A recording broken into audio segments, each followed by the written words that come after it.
ಕೇರಳ ಸರ್ಕಾರದಿಂದ ಕನ್ನಡ ವಿರೋಧಿ ನೀತಿಯನ್ನ ಅನುಸರಿಸಲಾಗ್ತಾ ಇದೆ. ಕನ್ನಡ ಶಾಲೆಗಳಲ್ಲಿ ಪ್ರಥಮ ಭಾಷೆ ಮಲಯಾಳಮನ್ನ ಕಡ್ಡಾಯ ಮಾಡಲಾಗಿದೆ. ಪಿಣರಾಯಿ ಸರ್ಕಾರದ ವಿರುದ್ಧ ಕಾಂಗ್ರೆಸ್ ಬಿಜೆಪಿ ಆಕ್ರೋಶವನ್ನ ವ್ಯಕ್ತಪಡಿಸಿದೆ.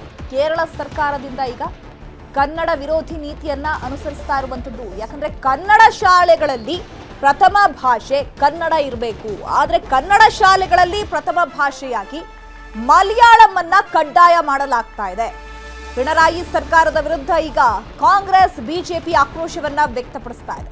ಯಾಕಂದ್ರೆ ಮೊನ್ನೆ ಕೋಗಿಲು ಲೇಔಟ್ನಲ್ಲಿ ಸಂತ್ರಸ್ತರನ್ನ ಓಡಿಸಿದ್ರು ಅಥವಾ ಏನ್ ಡೆಮಾಲಿಷ್ ಮಾಡಿದ್ರು ಆ ಕುಟುಂಬಗಳನ್ನ ಅಂತ ಹೇಳಿ ಆಗ ಕೇರಳ ಸರ್ಕಾರ ಮಧ್ಯಪ್ರವೇಶ ಮಾಡ್ತು. ಹಾಗಾಗಿ ಸರ್ಕಾರ ಆ ನಿರಾಶ್ರಿತರಿಗೆ ಫ್ಲಾಟ್ಗಳನ್ನ ಕೊಡುವಂತಹ ಭಾಗ್ಯಕ್ಕೂ ಕೂಡ ಮುಂದಾಯಿತು. ಆದ್ರೆ ಇಲ್ಲಿ ನಮ್ಮ ಕನ್ನಡಕ್ಕೆ ಅನ್ಯಾಯ ಆಗ್ತಾ ಇದೆ. ಕನ್ನಡ ಶಾಲೆಗಳಲ್ಲಿ ಪ್ರಥಮ ಭಾಷೆ ಮಲಯಾಳಮನ್ನ ಕಡ್ಡಾಯ ಮಾಡಲಾಗಿದೆ. ಅಂದ್ರೆ ಎಷ್ಟು ಆರಾಮಾಗಿ ನಮ್ಮ ಒಂದು ಶಾಲೆಗಳಲ್ಲಿ ಇವರ ಒಂದು ಪಠ್ಯವನ್ನ ಅಥವಾ ಇವರ ಒಂದು ಭಾಷೆಯನ್ನ ಹೇರ್ತಾ ಇದ್ದಾರೆ ವಿದ್ಯಾರ್ಥಿಗಳ ಮೇಲೆ. ಸರ್ಕಾರದ ವಿರುದ್ಧ ಈಗ ಕಾಂಗ್ರೆಸ್ ಬಿಜೆಪಿ ಆಕ್ರೋಶವನ್ನ ವ್ಯಕ್ತಪಡಿಸ್ತಾ ಇದೆ. ಜೊತೆಗೆ ಕಾಂಗ್ರೆಸ್ಗೆ ಕೇರಳ ಸರ್ಕಾರ ಕೊಟ್ಟಂತಹ ಗಿಫ್ಟ್ ಅಂತ ಕೂಡ ವಿಪಕ್ಷಗಳು ಕೆಂಡ ಕಾರ್ತಾ ಇದೆ. ಯಾಕಂದ್ರೆ ನಮ್ಮ ರಾಜ್ಯದಲ್ಲಿ ಆಗ್ತಾ ಇರುವಂತಹ ಏನೇ ಸಮಸ್ಯೆಗಳಿದ್ರೂ ಕೂಡ ಅದು ನಮ್ಮ ರಾಜ್ಯದ ಒಳಗೆ ಸರಿ ಹೋಗಬೇಕು, ಅದನ್ನ ಸರಿ ಮಾಡೋದಕ್ಕೆ ಅಧಿಕಾರಿಗಳು ಇರ್ತಾರೆ. ಹಾಗಾಗಿ ಈ ಸಂತ್ರಸ್ತರ ವಿಚಾರದಲ್ಲಿ ಕೇರಳ ಸರ್ಕಾರ ಮಧ್ಯಪ್ರವೇಶ ಮಾಡಿದಾಗ ಕಾಂಗ್ರೆಸ್ ಸರ್ಕಾರ ಎಚ್ಚೆತ್ತುಕೊಳ್ಬೇಕಾಗಿತ್ತು. ಹಾಗಾಗಿ ಅವರು ಎಚ್ಚೆತ್ತುಕೊಳ್ಳಿಲ್ಲ. ಹಾಗಾಗಿ ಕನ್ನಡ ಶಾಲೆಗಳಲ್ಲಿ ಈಗ ಪ್ರಥಮ ಭಾಷೆ ಮಲಯಾಳಮನ್ನ ಕಡ್ಡಾಯ ಮಾಡಲಾಗಿದೆ. ರಾಜ್ಯ ಸರ್ಕಾರ ಈಗ ಯಾವ ರೀತಿಯಾದಂತಹ ಕ್ರಮವನ್ನ ಅನುಸರಿಸುತ್ತೆ ಅನ್ನುವಂಥದ್ದು ಕಾದ್ ನೋಡಬೇಕು. ನಮ್ಮ ಭಾಷೆ ಅಧಿನಿಯಮ 2025 ವಿಧಾನಸಭೆಯಲ್ಲಿ ಪಾಸ್ ಮಾಡಿ ರಾಜ್ಯಪಾಲರಿಗೆ ಕಳಿಸುವಂತ ಕೆಲಸವನ್ನು ಮಾಡಿದ್ದಾರೆ. ಅಲ್ಲಿ ಏನಂತಂದ್ರೆ ನಮ್ಮ ಗಡಿನಾಡು ಭಾಗದೊಳಗ ಕನ್ನಡಿಗರಿಗೆ ತೊಂದರೆ ಆಗುವಂತ ಕೆಲಸ ಆಗುತ್ತೆ ಈ ಬಿಲ್ನಿಂದ. ಅಲ್ಲಿ ಕನಿಷ್ಠ ಕೇರಳ ಭಾಗ ಗಡಿಭಾಗದೊಳಗ ಅದು ವಿಶೇಷವಾಗಿ ಕಾಸರಗೋಡದಲ್ಲಿ ಕನಿಷ್ಠ 7.5 ಲಕ್ಷ ಕನ್ನಡಿಗರು ವಾಸವನ್ನು ಮಾಡ್ತಾ ಇದ್ದಾರೆ. ಅದರೊಳಗೆ 210 ಕನ್ನಡ ಶಾಲೆಗಳು ಅಲ್ಲೇ ಇದಾವೆ.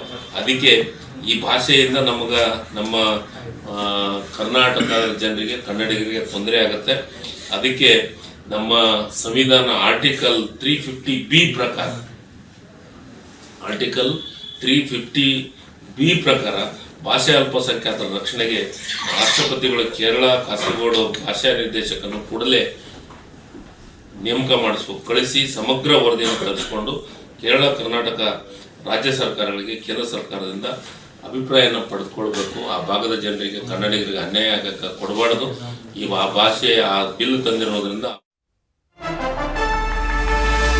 ಕೇರಳ ಕನ್ನಡ ಶಾಲೆಗಳಲ್ಲಿ ಮಲಯಾಳಂ ಕಡ್ಡಾಯ ವಿಚಾರಕ್ಕೆ ಸಂಬಂಧಪಟ್ಟಂತೆ ಕೇರಳ ವಿರುದ್ಧ ಕಾನೂನು ಹೋರಾಟವನ್ನ ಮಾಡ್ತೇವೆ ಹೀಗಂತ ನ್ಯೂಸ್ 18ಗೆ ಪುರುಷೋತ್ತಮ್ ಬಿಳಿಮಲೆ ಹೇಳಿಕೆಯನ್ನ ಕೊಟ್ಟಿದ್ದಾರೆ. ಅದೇನೋ ಹೇಳ್ತಾರಲ್ಲ, ಟ್ರೈನ್ ಹೋದ್ಮೇಲೆ ಟಿಕೆಟ್ ತಗೊಂಡ್ರು ಅಂತ. ಯಾವಾಗ ನಮ್ಮ ರಾಜ್ಯದ ಸಮಸ್ಯೆಗಳಲ್ಲಿ ಬೇರೆ ರಾಜ್ಯದವರು ಮೂಗು ತೋರಿಸಿದ್ರಲ್ಲ, ಅವಾಗಲೇ ಬಿಸಿ ಮುಟ್ಟಿಸಿದ್ರೆ ಈ ರೀತಿಯಾಗಿ ಆಗ್ತಾ ಇರಲಿಲ್ಲ. ಜೊತೆಗೆ ಈಗ ಹೆಂಗೂ ಗಡಿಯಲ್ಲಿದೆಯಲ್ಲ, ಅಲ್ಲಿನ ಮಲಯಾಳಂ ಶಾಲೆಗಳಲ್ಲಿ ನಮ್ಮ ಕನ್ನಡ ಭಾಷೆಯನ್ನ ಏನಾದ್ರೂ ಪ್ರಥಮ ಭಾಷೆಯಾಗಿ ಮಾಡಿದ್ರೆ ಅವ್ರು ಸಹಿಸ್ಕೊಳ್ತಾರ. ಹಾಗಾಗಿ ಇದೇ ವಿಚಾರಕ್ಕೆ ಸಂಬಂಧಪಟ್ಟಂತೆ ನ್ಯೂಸ್ 18ಗೆ ಪುರುಷೋತ್ತಮ್ ಬಿಳಿಮಲೆ ಹೇಳಿಕೆ ಕೊಟ್ಟಿದ್ದಾರೆ. ಕಾನೂನು ಹೋರಾಟವನ್ನ ಮಾಡ್ತೀವಿ ಅಂತ ಹೇಳಿದ್ದಾರೆ.